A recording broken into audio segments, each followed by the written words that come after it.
আয়ান, তুমি আম্মুকে বানিয়ে দিবা? কেন বলো তো? আম্মু তোমাকে বানিয়ে দিচ্ছি সেজন্য। আসসালামু আলাইকুম, সবাই কেমন আছেন? আজকে আবারও চলে আসলাম আমার হোমমেড বার্গার নিয়ে। আমার বড় ছেলে আয়ান খেতে চাচ্ছে, বলতেছে সে লেটুস পাতা দিয়ে বার্গার খাবে। নিজে নিজে যে ছাদের থেকে নিয়ে আসলো কেচি দিয়ে কেটে।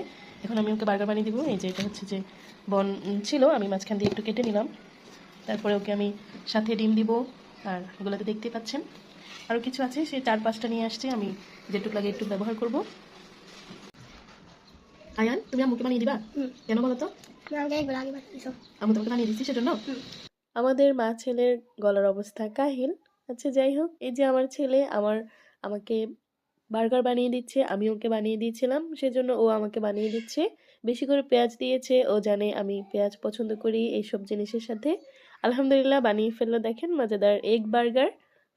মাশাআল্লাহ, আমার বাচ্চার জন্য সবাই দোয়া করবেন, সবাই একটু অসুস্থ, ভালো থাকবেন সবাই, আল্লাহ হাফেজ।